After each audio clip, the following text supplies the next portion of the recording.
Hello hi నమస్తే. మహాభారతం సిరీస్కి స్వాగతం. వ్యాసుడు అండ్ వినాయకుడు. నమస్కారం. మనం ఈరోజు ఒక అమర కావ్యం ఆరంభం వినబోతున్నాం. మన ప్రయాణం ప్రశాంతమైన గంగా తీరం దగ్గర మొదలవుతుంది. ఒక మహర్షి లోతైన ధ్యానంలో కూర్చున్నాడు. ఆయన పేరే మన వ్యాసుడు. మనసులో ఒక సంకల్పం జ్వలించింది. ప్రపంచానికి ఒక మహాగ్రంథం కావాలి అని. చదివిన వారి జీవితం మారిపోవాలి. కానీ వ్యాసుడికి ఒక ప్రశ్న: ఇంత విస్తారమైన కథను ఎవరు వ్రాయగలరు? ఆలోచనలో ముగిసిన ఆయన బ్రహ్మదేవుని ప్రార్థించారు. బ్రహ్ముడు చిరునవ్వుతో ప్రత్యక్షమై అన్నాడు: వ్యాస మహర్షి, నీ గ్రంథాన్ని వ్రాయగలవాడు ఒక్కరే ఉన్నాడు, వినాయకుడు.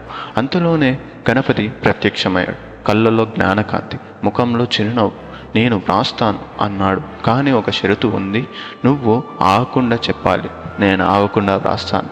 వ్యాసుడు తెలివిగా ప్రత్యుత్తమరిచ్చాడు: సరే, కానీ నా మాటలు అర్థం కాని చోట నువ్వు ఆగి ఆలోచించాలి. ఇద్దరు ఒకరినొకరు చూశారు. తర్వాత గణపతి ఒక దంతాన్ని విరిచాడు. అదే ఆయన కలమయ్యింది. వ్యాసుడు చెప్పాడు, వినాయకుడు రాశాడు. అలా మహాభారతం రచన ఆరంభమైంది. ఇది మహాభారతం శ్రీకారం.